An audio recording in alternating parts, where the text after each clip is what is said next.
কাকে দিলে? দিদিকে। তাই কেন দিলে? উনি আমাদের দেখভাল করে তাই ওনাকে দিলাম। লক্ষ্মীর ভান্ডারের পক্ষে ভোট দিলাম। আমি ভোট দিয়েছি সনদের পক্ষে, উন্নয়নের পক্ষে। মমতা বন্দ্যোপাধ্যায় জিন্দাবাদ, জয় বাংলা। আমার ভোট মমতা ব্যানার্জি এবং সনদের পক্ষে। আমার ভোট মমতা ব্যানার্জির পক্ষে, সনদদার। মমতা বন্দ্যোপাধ্যায় উন্নয়নের জন্য ভোট দিলাম। আমার ভোট উন্নয়নের পক্ষে, সনদের জন্য। আমার ভোট যুবসাথীর পক্ষে। ভোট দিয়েছি। কাকে দিলে? দিদিকে দিয়েছি। কেন? জীবন মরণে দিদিকে ভোট দেবো। জীবন মরণে দিদি। দিদিকে ছাড়া কাউকে ভোট দেবো না। কেন মহিলারা এখনো মমতা বন্দ্যোপাধ্যায়ের অল ইন্ডিয়া তৃণমূল কংগ্রেসের দিকে ঝুঁকে? লক্ষ্মীর ভান্ডার একটা স্কিম নয়, একটা ইমোশনাল কানেক্ট। কেন কাজ করে বলুন তো এটা? কাকে ভোট দিলেন? দিদিকে, মমতা ব্যানার্জি। কেন কেন? মমতা ব্যানার্জি ছাড়া এখানে আমাদের এখানে আর কেউ না। আমরা একমাত্র মমতা ব্যানার্জিকেই চিনি। যতদিন বেঁচে থাকবো মমতা ব্যানার্জিকেই দেব। আর মমতা ব্যানার্জি ছাড়া অন্য কেউ এরকম কাজ করতে পারবে না। আশা করি আগামী দিনে দিদি ছাড়া কেউ পারবে না। 365 দিন যে আমার পাশে থাকে তাকেই তো অবভিয়াসলি ভোট দেবো। সময় যে শান্তিপূর্ণ কোনো ঝামেলা যাতে ছাড়াই ভোট হয় ওইভাবেই ওরকম ভাবেই হচ্ছে। কেন আমাদের মমতা ব্যানার্জি আমাদের সকলের প্রিয় দিদিকে। पश्चिम बंगाल की महिलाओं को तृणमूल सरकार पर भरोसा है और तो और मुख्यमंत्री ममता बनर्जी पर वो सोचती हैं कि किस प्रकार से दीदी जो है वो हमें सुरक्षा का कवच देती हैं। क्या कुछ कहना है महिलाओं का, आइए उनसे ही बात करते हैं कि दूसरे राज्यों में क्या सुरक्षा है और पश्चिम बंगाल में वो खुद को कितना सुरक्षित महसूस करती हैं। बंगाल में हम सुरक्षित महसूस करती है ममता बनर्जी पे। कोई घटना हो गई है बिहार में सब जगह, और यहाँ पे अच्छा है। एक महिला होने के नाते कलकत्ता में बंगाल में रहते हैं और ममता दीदी के सुरक्षित में रहते हैं। बहुत अच्छा है, ममता दीदी बहुत औरत लोग को सुरक्षित रखती है, सब फैसिलिटी देती है, बहुत अच्छा है। हम लोग चाहेंगे कि ममता दीदी ही रहे, जो बहुत বাংলার ভোটে আসল গেম চেঞ্জার কারা? নেতা না, দল না, আসল গেম চেঞ্জার হলো উইমেন ভোটার্স আর ইউথ ভোটার্স। একদিকে মহিলারা যারা নীরবে ভোট দিয়ে সরকার বানায়, অন্যদিকে যুব সমাজ যারা মুড বদলালে পুরো ইলেকশন ঘুরে যায়। কিন্তু প্রশ্ন হচ্ছে, কেন মহিলারা এখনো মমতা বন্দ্যোপাধ্যায়ের অল ইন্ডিয়া তৃণমূল কংগ্রেসের দিকে ঝুঁকে? আর কেন অনেক যুবক যুবতী ভারতীয় জনতা পার্টির দিকে তাকিয়ে রয়েছে? বলবো, সেটা বলতেই তো এসেছি।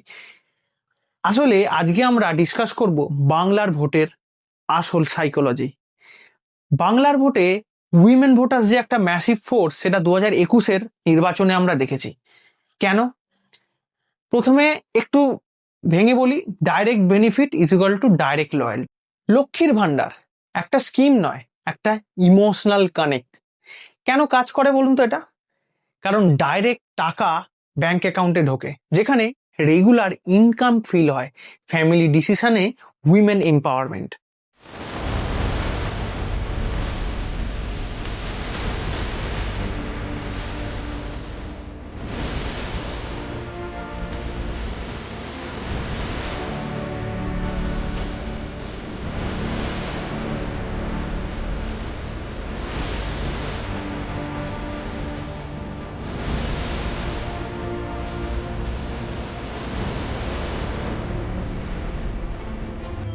যদিও টাকাটা খুব সামান্য, কিন্তু তবুও কাজ করে, যার ফল government is equal to support system. 2 number, emotional connection. Mamata Bandyopadhyay নিজে একজন মহিলা নেত্রী। অনেক মহিলা ভাবে আমাদের মতোই একজন, আমাদের কথা বোঝে, একটা পিওর ইমোশনাল ভোট ব্যাংক। 3 নম্বর যদি কথা বলি, ওয়েলফেয়ার ইকোসিস্টেম, যেখানে রয়েছে স্বাস্থ্যসাথী, কন্যাশ্রী, রূপশ্রী, যুবশ্রী, যুবসাথী, এই সমস্ত প্রকল্প। ইম্প্যাক্ট, উইমেন ফিল এই সরকার ডাইরেক্টলি আমাদের লাইফে ইম্প্যাক্ট করছে, আমাদের কথা ভেবে। গ্রাউন্ড পারসেপশন, টিএমসি থাকলে সিস্টেম নোন, প্রেডিক্টেবল। অনেক সময় কিন্তু আবার stability greater than change. Women voters vote দেয় শুধু পলিটিক্স দেখে নয়, তারা ভোট দেয় security plus benefit plus emotion দেখে। এবার আসি ইউথদের কথায়। Aspiration versus reality class. Youth চায় জব, গ্রোথ, অপরচুনিটি। প্রবলেম, গ্রাউন্ডে যে জব নিয়ে যে সমস্যা সেটা থেকে আসছে ফ্রাস্ট্রেশন, সেখান থেকে আসছে চেঞ্জের demand. 2, national narrative influence. Narendra মোদীর ব্র্যান্ডিং প্রচুর স্ট্রং, ইউথ সেখান থেকে কানেক্ট করে স্ট্রং লিডারশিপ, ন্যাশনাল প্রাইড আর বিগ ভিশন, স্পেশালি যারা প্রথম ভোট দিতে যায়। সোশ্যাল মিডিয়া ইম্প্যাক্ট, আমরা জানি বিজেপির সোশ্যাল মিডিয়া যথেষ্ট স্ট্রং, যার ফল ন্যারেটিভ ডাইরেক্টলি ইউথদের কাছে পৌঁছায়। রিলস, শর্টস, ভিডিওস পুরোটাই ওপিনিয়ন শেপ করে। 4 নম্বর, অ্যান্টি ইনকামবেন্সি ফ্যাক্টর, যেখানে বলা হয় long rule is equal two fatigue. Youth ভাবছে চেঞ্জ দরকার। ইউথ ভোট কিন্তু ইমোশন দিয়ে হয় না, ইউথ ভোট হয় অ্যাসপিরেশন, ফ্রাস্ট্রেশন আর চেঞ্জের মাইন্ডসেট দিয়ে। আর যেটাই দেখা গেছে 2026-এর পশ্চিমবঙ্গের বিধানসভা নির্বাচনে।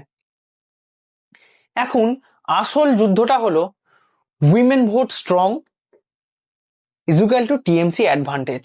সিনারিও 2-তে আমরা দেখব ইয়ং সুইং হিউজ যদি হয় তাহলে বিজেপি বুস্ট, আর সেটাই কিন্তু এক্সিট পোলেতে অনুমান করা হয়েছে। রিয়েলিটি, বেঙ্গল ইলেকশন যদি বলা হয় women versus youth balance game, যার ভিতর থেকে যেটা আসছে women is equal two stability, youth is equal to change, তার যার নির্যাস দাঁড়ালো election is equal two stability versus change. একদিকে বেনিফিট ড্রিভেন ভোট, অন্যদিকে ফিউচার ড্রিভেন ভোট। 2026 কে ডিসাইড করবে? এবার একটা কথা বলি, ফাইনাল গেম কিন্তু ডিপেন্ড করবে উইমেন টার্ন আউট কত আর ইউথ সুইং কত, রুরাল ভার্সেস আরবান ডিভাইড। যদি উইমেন টার্ন আউট হাই হয় তাহলে টিএমসি কিন্তু সেফ, যদি ইউথ ওয়েভ স্ট্রং হয় তাহলে বিজেপি গেইন করবে। বাংলার ভোট এখন আর শুধু পার্টি ম্যাটার করে না, ম্যাটার করে মাইন্ডসেট, ম্যাটার করে জেনারেশন। উইমেন না ইউথ, কারা 2026-এ শেষ হাসি হাসবে সেটাই ঠিক করবে ভবিষ্যৎ। আর মাত্র কয়েকটা দিন, তারপরেই স্ট্রং রুম থেকে বেরোবে ইভিএম মেশিন, যার মধ্যে লেখা রয়েছে বাংলার ভবিষ্যৎ। কে হাসবে শেষ হাসি? মমতা বন্দ্যোপাধ্যায়, যার বডি ল্যাঙ্গুয়েজে যথেষ্ট আত্মবিশ্বাসের অভাব, নাকি শুভেন্দু অধিকারী, শ্রমিক ভট্টাচার্যরা, যারা এখন থেকেই ধরে বসে আছেন বিজেপি 200 পার, এবং তাদের মনের মধ্যে বাজতে শুরু করে দিয়েছে পাল্টানো দরকার, চাই বিজেপি সরকার। কিন্তু এখনো খেলা অনেক বাকি আছে, এখনো 4 মে পর্যন্ত অপেক্ষা তো করতেই হবে। 4 মে বলে দেবে যে গান বাজবে, যে লড়ছে সবার ডাকে সেই জেতাবে বাংলা মাকে, নাকি পাল্টানো দরকার, চাই বিজেপি সরকার। ওয়েট করতে হবে। তবে বাংলার ভোটের ফান্ডা কিন্তু এইটাই, এইভাবেই কিন্তু বাংলার ভোট ঠিক হয়, বাংলার ভোটে এইভাবেই কিন্তু ডিসাইড হয়। যে কারণে Axis my India exit pole পর্যন্ত করতে পারেনি, তার কারণ একটাই, তাদের কাছে অধিকাংশই সাইলেন্ট ভোটার, আর সেই সাইলেন্ট ভোটারদের মন কিন্তু তারা বুঝতে পারেনি। এই সাইলেন্ট ভোটাররাই কিন্তু ঠিক করবে কার হাতে উঠবে বাংলার ব্যাটন। মমতা বন্দ্যোপাধ্যায় কি 4র্থবারের জন্য আবার মুখ্যমন্ত্রী হবেন, নাকি বিজেপি সরকার বাংলায় রাজত্ব করবে? উত্তর তো দেবে সময়। আর অবশ্যই এক্সপ্লেনার উজ্জ্বলকে সঙ্গে রাখতে হবে, সাবস্ক্রাইব করতে হবে চ্যানেলটা।